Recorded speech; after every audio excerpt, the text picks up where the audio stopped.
બહિષ્કાર સભામાં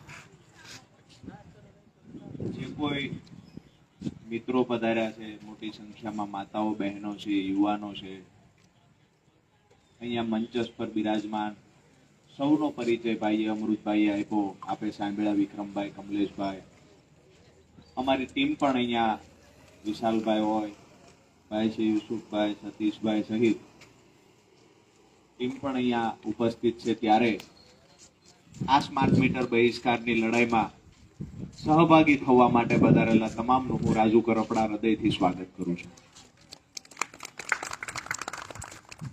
smart meter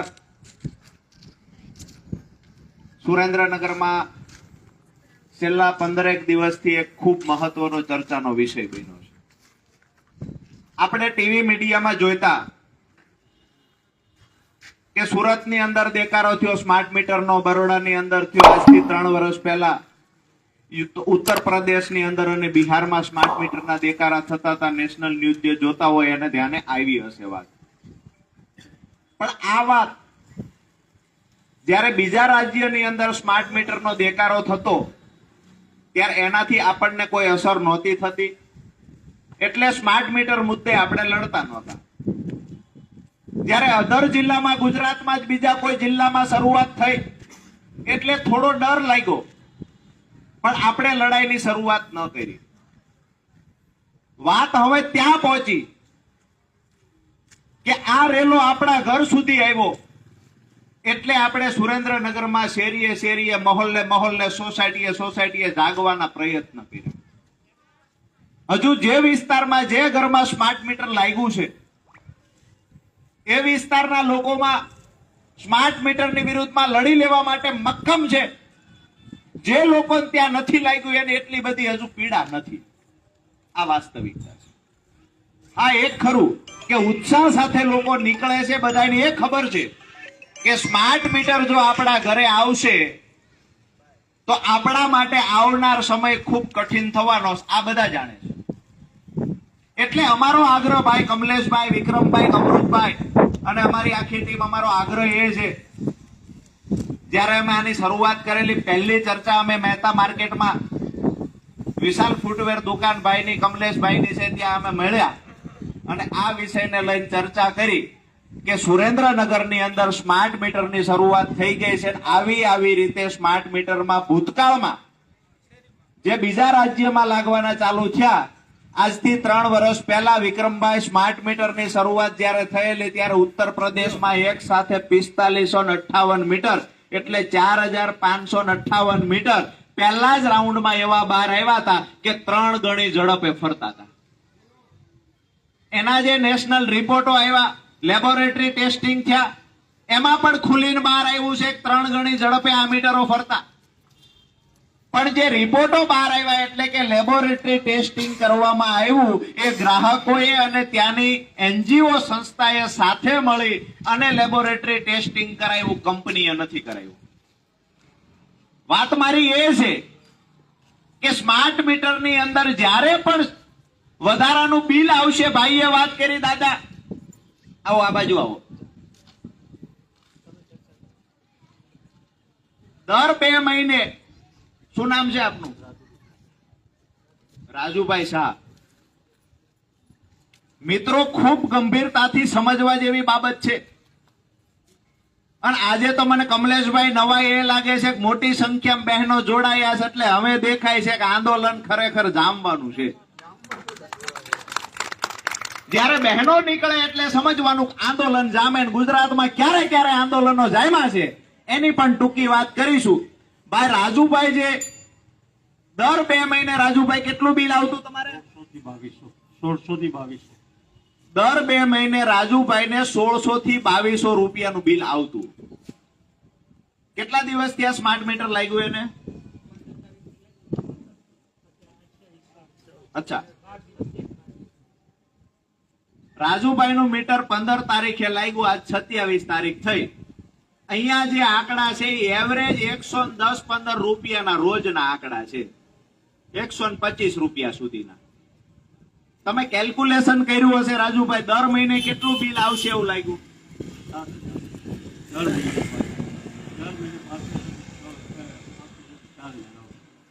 એટલે કે 125 રૂપિયા એવરેજ આમાં 7 દિવસના છે. 125 રોજના 125 30 બેસ્ટ જાવ. ગંભીર બાબત એ છે કે જેનું 1600 થી 2200 રૂપિયા બિલ દર 2 મહિને આવતું, એ રાજુભાઈનું બિલ દર મહિને 4000 રૂપિયા અંદાજે આવશે. એટલે કે 2 મહિને 8000 રૂપિયા આવશે. અહીંયા દૂધની થેલી અમારી માતાઓ બહેનો દૂધની થેલી એક ઓછી લાવે છે, બાળકોને દૂધ ઓછું પીવડાવે છે એટલા માટે કે બચત થાય અને દર મહિને જે નાનો મોટો હપ્તો ભરવાનો હોય એમાં રકમ ઘટે નહીં, કોઈના ઉછીના લેવા ન પડે. એટલે દિવાળી ઉપર સસ્તા કપડા લઈએ, જ્યાં મોલ હોય જ્યાં સેલ હોય ત્યાંથી કપડાની ખરીદી એટલા માટે માતાઓ બહેનો કરે કે પોતાની જે નાની મોટી બચત કરવી હોય, ઈએમઆઈ ભરવાના હોય એટલે કે હપ્તા ભરવાના હોય કે બાળકોની ફી ભરવી હોય ને ત્યારે કોઈ સામે લાંબો હાથ ન કરવો પડે. મારી વાત સાચી કે ખોટી? હા કે ના? એટલા માટે આપણે બચત કરીએ. દર મહિને આ લોકો 4 થી 5000 રૂપિયા લૂંટી જશે અને મૂંગા મોઢે આપણે સહન કરી લઈશું. અહીંયા જે મિત્રો સામે મોટી સંખ્યામાં ઉભા છે, નમ્ર વિનંતી કરું છું ભાઈઓ, જો તકલીફ ન હોય તો અહીંયા બેસી જાઓ. રોજે રોજની બેસવાનું એટલા માટે કહીએ છીએ કે અમે રાયડો પાડીએ છીએ, ગળા ફાડીએ છીએ. તમને જાહેરમાં કહું છું કે ચૂંટણી સમયે મત આપવા હોય ને આપજો. તમારા બાળકોના ઉજળા ભવિષ્ય માટેની લડાઈ છે. આ લડાઈમાં તમારે સૌએ સહભાગી થવાનું છે. દૂર દૂર ઉભેલા મિત્રોને કહીએ છીએ ખોટા અહીંયાથી જાય અને જો ભાજપના નેતાનો ડર લાગતો હોય તો આ મરણિયા જંગની અંદર સામેલ ન થશો. અને જો તમને ખબર હોય કે આઝાદી મળી ગઈ અને 75 વર્ષ ત્યાં કોઈના પાપથી ડરવાની જરૂર નથી, તો અમારી આ લડાઈમાં સહભાગી થઈ જજો. અહીંયા જે આપણી વાત હતી કે વધારાનું બિલ આવે છે, હવે મૂળ મુદ્દા પર હું આવું કે જ્યારે સ્માર્ટ મીટર કોઈ લગાવવા આવે છે અને સ્માર્ટ મીટરની વાહિયાત વાતો કરે છે, એ લોકોને આપણે જાહેરમાં ચેલેન્જ કરીએ છીએ. પછી પીજીવીસીએલ નો અધિકારી હોય કે અપરવા કંપનીને જેને કોન્ટ્રાક્ટ આપવામાં આવ્યો છે એનો અધિકારી હોય કે પછી આ જે લાવ્યા છે ઉર્જા મંત્રી સેન્ટરમાંથી એટલે કે ભાજપ સરકારમાંથી જે સ્માર્ટ મીટરનું ગતકડું લાવ્યા છે એમાંથી કોઈ નેતાને ચર્ચા કરવાની તૈયારી હોય તો હનુમાન ચોકમાં જાહેરમાં ચર્ચા કરવાની રાજુ કરપડાની તૈયારી છે. સૌથી મહત્વની વાત, એક ફાયદો સ્માર્ટ મીટરનો મને બતાવી દે. અમારા ઘરે તમે સ્માર્ટ મીટર શા માટે લગાડો છો? એક તો ફાયદો ગણાવો. હું જાહેરમાં કહું છું કે સ્માર્ટ મીટર લગાડવાથી 1 પણ રૂપિયો ઓછું બિલ આવશે. આવું જો કોઈ કહેતા હોય ને તો હું મારા ઘરે પહેલું સ્માર્ટ મીટર લગાડું. 1 રૂપિયો ઓછું બિલ આવશે આવું કહેતા હોય તો મતલબ સાફ છે કે અત્યાર સુધીમાં એક પણ નેતાએ કે પીજીવીસીએલ ના અધિકારીએ એવું નથી કહ્યું કે 1 રૂપિયો ઓછું બિલ આવશે. બીજી વાત, અમે પુરાવા સાથે કહીએ છીએ કે વધારાનું બિલ આવે છે તો એના જવાબ એમની પાસે નથી. નંબર 2, રાજુભાઈ તમે રિચાર્જ કરવા તમારા મોબાઈલમાંથી જાતે કરી શક્યા હતા કે રૂબરૂ જવું પડ્યું? રાજુભાઈ રૂબરૂ જવું પડ્યું. આપણે માની લીધું કે આપણા ઘરે રિચાર્જ ખાલી થઈ ગયું છે. નુકસાન તમને બતાવું છું અને આ મુદ્દે પીજીવીસીએલ હોય કે ભાજપના નેતા પાસે કોઈ જવાબ હોય તો હનુમાન ચોકમાં આવવાની તૈયારી લાઈવના માધ્યમથી કહીએ છીએ. તમારામાં તાકાત હોય તો એક વખત સામે બેસો ચર્ચા કરવા. બાકી ટીવી મીડિયામાં આવી વાહિયાત વાતો કરીને લોકોને ગુમરાહ કરવાનું ન કરશો. બીજી વાત કે રિચાર્જ કરવાની વાત છે તો મહદ અંશે આપણા માતાઓ બહેનો છે જે સ્માર્ટફોન હજુ વાપરતા નથી, એટલે એન્ડ્રોઈડ મોબાઈલ વાપરતા નથી, રિચાર્જ કરવામાં તકલીફ થવાની છે. સૌથી મહત્વની વાત એ છે કે આપણા ઘરે રાત્રે 11 વાગે રિચાર્જ ખાલી થઈ ગયું અને માની લીધું કે આપણને રિચાર્જ કરતા ફાવે છે, તો આ ગુજરાત અને આ દેશની કનેક્ટિવિટીનું કામ કેવું છે ઇન્ટરનેટ માધ્યમનું કામ કેવું છે આપણે જોયું છે. કનેક્ટિવિટી ન આવવાથી હજારો લોકો લાઈનમાં તાલુકા મથકે ઉભા હોય. અહીંયા કનેક્ટિવિટી નહીં આવે ને તો રિચાર્જ કર્યા પછી પણ 3 કલાક 5 કલાક 8 કલાક કે 10 કલાક તમારે લાઇટ વગર બેસવું પડશે. જો કોઈ એવું કહેતા હોય કે રાજુ કરપડાની આ વાત ખોટી છે તોય જાહેર જીવન છોડી અને મારા ઘરે સ્માર્ટ મીટર લગાવી દો. નંબર 3 કે જે આ સ્માર્ટ મીટર આપણા ઘરમાં લગાવવામાં આવ્યું છે એ સ્માર્ટ મીટરની અંદર એક ચિપ્સ આવશે. અને જ્યારે ચિપ્સ ની વાત કરીએ કે મોનિટરિંગ કોઈ ત્રીજી જગ્યાએથી થવાનું છે. હવે જ્યાંથી મોનિટરિંગ થાય છે એને એ ખબર પડી જાય કે તમે ઘરમાં ચોરી કરો, એને એ ખબર પડી જાય કે તમારા ઘરે રિચાર્જ ખાલી થઈ ગયું છે, એટલે કે આખા મીટરનું મોનિટરિંગ કોક ત્રીજો માણા કરશે. અમને કેમ વિશ્વાસ આવે કે એ મીટરમાં યુનિટ નહીં વધારી દે? કોણ બાહેધરી આપે છે? એનાથી આગળ આ તો મેં નુકસાન આપણા નાના નુકસાન બતાવ્યા.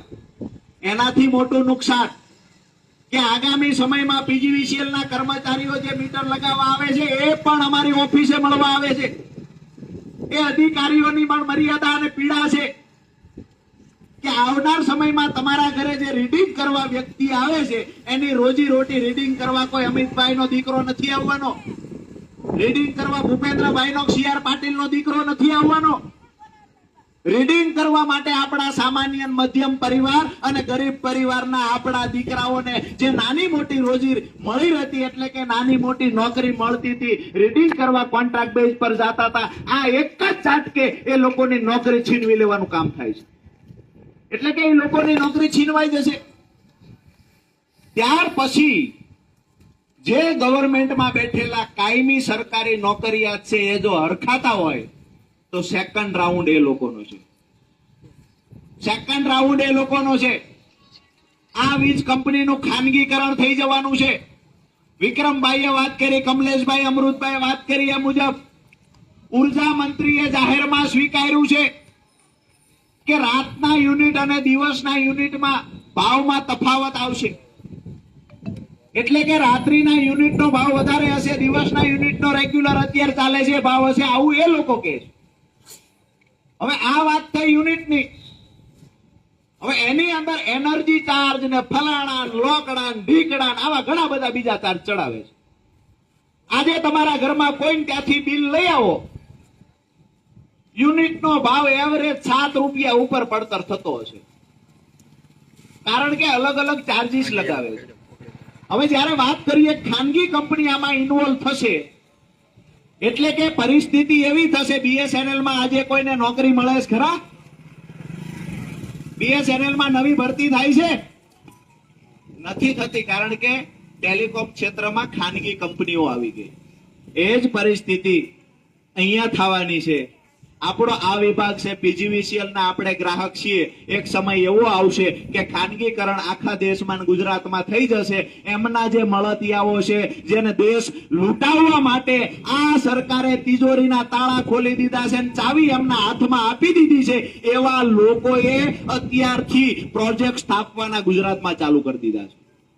હજારો હેક્ટર જમીનમાં પ્રોજેક્ટની સ્થાપનાઓ ચાલુ કરી છે, એટલા માટે કે એમને ખબર છે કે સ્માર્ટ મીટર લગાવી અને આખું જે આ સ્માર્ટ મીટર લગાવીને જે પીજીવીસીએલ ગોઠવેલું છે, યુજીવીસીએલ ગોઠવેલું છે, તૈયાર ગ્રાહકો ખાનગી કંપનીને આપી દેવાના છે. અને એ ખાનગી કંપની મન ફાવે એવા ભાવ વસૂલ છે તમારી પાસે. હવે મારી છેલ્લી વાત કે આંદોલન શા માટે કરવું પડે? આંદોલન શા માટે કરવું પડે?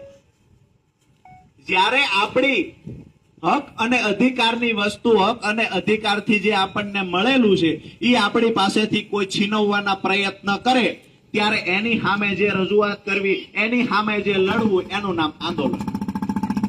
હવે હક અધિકારથી આપણને શું મળ્યું દેશમાં? તો આપણને પ્રાથમિક સુવિધાઓ ઉપલબ્ધ કરાવી. બંધારણીય જોગવાઈ ગણો તો ભલે ભારતના નાગરિક તરીકે જે આપણને અધિકારો મળ્યા છે કે શિક્ષણ મફતમાં અને સારું આપવું, આરોગ્ય મફતમાં અને સારું આપવું, પાણી મફતમાં અને શુદ્ધ આપવું, ત્રણેય માંથી એકેય વસ્તુ સુરેન્દ્રનગરમાં જો મફત અને સારી મળતી હોય તો મને કોઈ નામ બતાવે. શિક્ષણ મફત અને સારું મળે છે, આ કે ના? જવાબ વળતા એવી રીતે આપો કે સવારે ઓલા લોકો આજે લાઈવ જોતા હશે અને સવારે પાછા આઈબી વાળા ફોન કરે છે, ફોટા મોકલો ને કેવી સંખ્યા હતી. આ રિપોર્ટ ત્યાં કરવાના છે.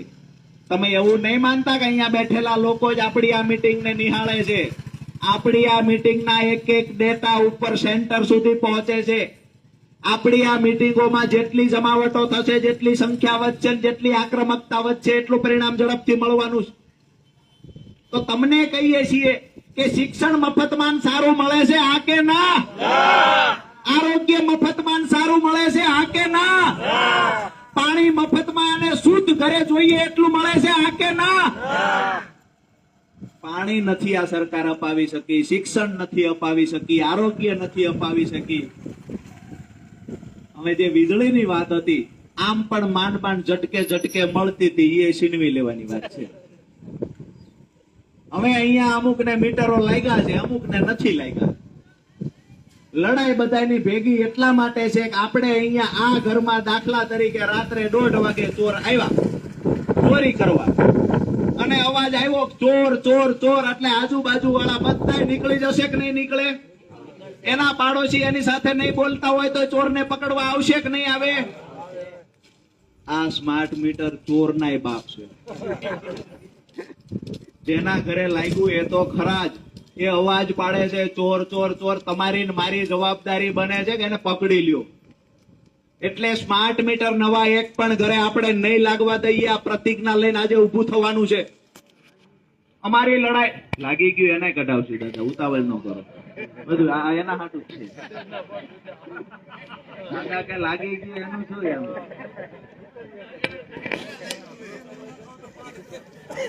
આ એના માટે જ છે. જે દાદાએ વાત કરી કે અમને એવું કહેવામાં આવ્યું કે નહીં નખાવો તો 5,000 રૂપિયા દેવા પડશે, તો એક 10,000 રૂપિયા. ઓકે જી માડી. હવે એક તમને ચોખવટ એ કરી દઈએ કે આપણે લાગતા વળગતા સગાવાલા સંબંધીઓ જે હોય તો એની સાથે ચોખવટ કરી લેજો કે આપણા ઘરે સ્માર્ટ મીટર આપણે નહીં લગાવવા દઈએ તો 10,000, 5,000, 1 રૂપિયો પોલીસ સાથે લાવવાની અત્યાર સુધી કોઈ જોગવાઈ નથી. કચ કચાવીને કહી દેવાનું ઘરની બહાર નીકળો.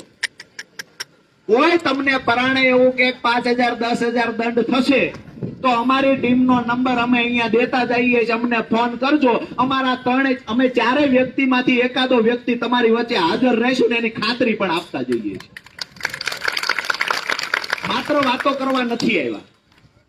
એટલે વાત આપણી જે હતી કે આપણો હક અને અધિકાર જયારે કોઈ છીનવી રહ્યું હોય ત્યારે એની સામે આપણે પ્રતિકારાત્મક જવાબ માટે આંદોલનો કરવા પડતા હોય. ભૂતકાળમાં આ દેશમાં ક્યારે ક્યારે આંદોલનો થયા તો મારા ખ્યાલથી સૌથી પહેલી શરૂઆત 1917માં થયેલી બિહારના ચંપારણ આંદોલનથી શરૂઆત ગાંધીજીએ કરેલી. વિષય તો બહુ લાંબો છે, ચર્ચા નથી કરવી, પણ આંદોલન થયા ક્યારે, જે મજબૂતાઈથી સારા આંદોલન થયા, પરિણામ જેને આંદોલનને પરિણામ મળ્યું છે એવા આંદોલનની ચર્ચા કરીએ, કારણ કે આપણે એ દિશામાં આગળ વધવાનું છે. 1917માં બિહારનું ચંપારણ આંદોલન થયું. ત્યાર પછી 1930ની અંદર આંદોલનો ઘણા થયા, પણ મહત્તમ અને સારા આંદોલન હતા જેને પરિણામો લાવ્યા છે એ આંદોલનની વાત કરીએ કે 1930ની અંદર મહાત્મા ગાંધીજીની આગેવાનીમાં એક દાંડી કૂચ નીકળેલી. મીઠાનો જે કર નાખવામાં આવ્યો હતો એની સામેનું એક આંદોલન ઊભું થયું. માત્ર મેં શરૂઆતમાં કહ્યું ને કે સ્માર્ટ મીટરની વિરુદ્ધનું આંદોલન દિવસે દિવસે આક્રમક બનતું જાય છે, કારણ કે 1930માં ગાંધીજી જ્યારે દાંડી યાત્રા કરવા નીકળ્યા, જ્યારે એને આંદોલનની શરૂઆત કરી ત્યારે માત્ર 78 જણા હતા, માત્ર 78. અને જ્યારે એ આંદોલન પૂરું થવાની તૈયારીમાં આવ્યું ત્યારે એ જ આંદોલન અંતર્ગત વિક્રમભાઈ 60,000 લોકો જેલની અંદર બંધ હતા. તમે કલ્પના કરો કેટલા લોકો એમાં જોડાણા હશે. પરિણામ ત્યારે મળે છે ત્યાર પછી 41 થી શરૂ થયું આંદોલન, 45 સુધી ભારત છોડો આંદોલન, અને અંગ્રેજોએ આ દેશ છોડીને ભાગી જવું પડ્યું. ત્યાર પછી નવનિર્માણ આંદોલન 1975 માં કરવામાં આવ્યું, જે આંદોલનના પરિણામે એ વખતના મુખ્યમંત્રીને બદલવામાં આવ્યા કે એ મુખ્યમંત્રીની ખુરશી ખાઈ ગયું આંદોલન, ચિમનભાઈ પટેલ. ત્યાર પછી 81 થી 85 સુધી અનામત વિરોધી આંદોલન ચાલ્યું, જેમાં માધવસિંહ સોલંકીએ પણ રાજીનામું આપવું પડ્યું. આ વાત એટલા માટે કરું છું કે અહીંયાથી ભૂપેન્દ્રભાઈ થી લઈને નરેન્દ્રભાઈ સુધી વાત પહોંચાડવા માંગીએ છીએ કે ભૂતકાળના આંદોલન મુખ્યમંત્રીની ખુરશી ખાઈ ગયા છે. ક્યાંક એવું ન બને કે આ સ્માર્ટ આંદોલન મુખ્યમંત્રી અને પ્રધાનમંત્રી બંનેની ખુરશી ખાઈ જાય. વાત ભાઈએ કરી કે પોલીસને લાવવા, કોણ કહેતું હતું? પોલીસને લાવવાની વાત કરી. મને આજે જ એક ભાઈનો ફોન આવેલો કે આપણે આંદોલન નિયમ અનુસાર કેવી રીતે થાય. મેં કીધું આંદોલન ને નિયમને જ પેલા છત્રીનો આંકડો છે. નિયમ થાય અહીંયા આંદોલન ન હોય, ને આંદોલન હોય અહીંયા નિયમ ના હોય. એટલે પહેલી તો એ તૈયારી સાથે નીકળ્યા છીએ, અને તમને એ પણ કહીએ છીએ કે અમારી સાથે ઉભા રહેજો. આગળની લાઈનમાં અમે હશું, પાછળ તમે ઉભા રહેજો, જે થાય એ બધાનું હારે થશે. પોલીસ અધિકારીઓ કે પછી ખોટા દંડ આપવા માટે જે લોકો ડરાવે છે એને જાહેરમાં તમને કહીએ છીએ, એ લોકોની હાજરીમાં પણ કહીશું. લગભગ આવા કોઈ પ્રશ્નો અમારી પાસે આવ્યા નથી, પણ હા એ પ્રશ્ન આવે છે પીજીવીસીએલ ના કર્મચારીની સાથે આવી અને જે પેટા કોન્ટ્રાક્ટ આપવામાં આવ્યો છે અપર્વ કંપની દ્વારા મીટર લગાવનારાઓને, એ લોકો આવીને 10,000 5,000 જેવું ઘર એવી રીતે બીવડાવવાની વાતો કરતા હોય છે. પણ નિયમમાં આવી કોઈ જોગવાઈ નથી, એટલે કોઈએ ડરવાની જરૂર નથી.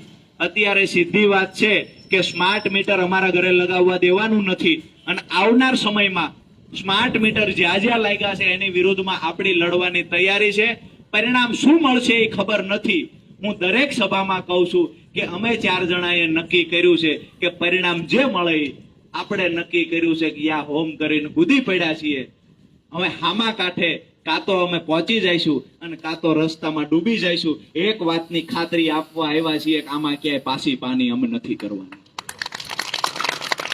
જવાબદારી તમારા માથે મૂકીએ છીએ કે જ્યારે પણ અવાજ કરીએ કે સ્માર્ટ મીટરની વિરુદ્ધમાં બહિષ્કાર રેલીનું આયોજન કરવામાં આવ્યું છે, ત્યારે મેસેજ મળતાની સાથે બધા કામ પડતા મૂકી અને લાગતા વળગતા સગાવાલા, આડોશી પાડોશી, નણંદ ભોજાય દરેકને કહી દેજો કે સ્માર્ટ મીટરની વિરુદ્ધની લડાઈમાં આપણે બધું ભૂલીને આ ટીમની સાથે ઊભું રહેવાનું છે. અમે તમને એ કહેવા આવ્યા છીએ, જ્યારથી શરૂઆત થઈ પહેલા દિવસે અમે સાથે મળ્યા, આમાં શું આપણી ઉપર શું થઈ શકે આ પણ ચર્ચાઓ થઈ. કારણ કે આંદોલનને અધવચ્ચે મૂકવાની અમારી કોઈ તૈયારી પણ નથી, અને અમારી કોઈ આંદોલનને અધવચ્ચે મૂકવાની ટેવ પણ નથી. જ્યારે ઉપાડ્યું છે તો પરિણામ સુધી લઈ જઈએ. હાર જીત શું થશે એ ખબર નથી, પણ પરિણામ સુધી અમે સાથે ઉભા આવીશું. અને એ પણ તૈયારી સાથે આમાં આવ્યા છીએ કે જેલ ભોગવવાની થાય તો ભોગવી લેવાની છે, ને પોલીસ સ્ટેશન જવાનું થાય તો અહીંયા બેસાડી દે તો બેસી રહેવાનું છે. આ 1 દિવસ 2 દિવસ 5 દિવસની લડાઈ નથી. આ જે કેન્દ્ર સરકારે 2025 સુધીમાં 25 કરોડ સ્માર્ટ મીટર લગાડવાનો ગોલ જે આપ્યો છે કંપનીઓને, એની સામે લડવા નીકળ્યા છીએ. એટલે કે સીધા કેન્દ્ર સરકાર, સીધા નરેન્દ્રભાઈની સામે લડવા નીકળ્યા છીએ. તો પરિણામની એસી તેસી કરી અને કૂદી પડવાનો સમય આવી ગયો છે. અને એ અનુસંધાને મારી વાત પૂરી કરતા પહેલા એક છેલ્લી લાઈન કહીશ કે આપણા બાળકોને જો આપણે 100 રૂપિયા વાપરવા ન આપી શકતા હોય, આપણી માતાઓ બહેનો ઘરનું ગુજરાન ચલાવવા માટે પેલી બાંધણીઓ લાવે, બીજું કઈક લાવે, અને ઘરમાં નાનું મોટું કમાઈને 2,000-3,000 રૂપિયા મહિને એક્સ્ટ્રા વધારાના કમાવાના પ્રયત્ન કરતા હોય. મારી વાત સાચી છે બહેનો? આવી રીતે મેં બાંધણીનું કામ કરતા બહેનોને જોયા છે, કદાચ છુએ તો હાથ આમ થતો હશે. હાથ જ આમ જ આખો દિવસ આમ જ હાથ થયા. પરિસ્થિતિ સામાન્ય પરિવારની શું છે, મધ્યમ વર્ગની શું છે, એ મોટા મોટા પ્રોટોકોલ લઈને નીકળેલા નેતાઓને નથી ખબર.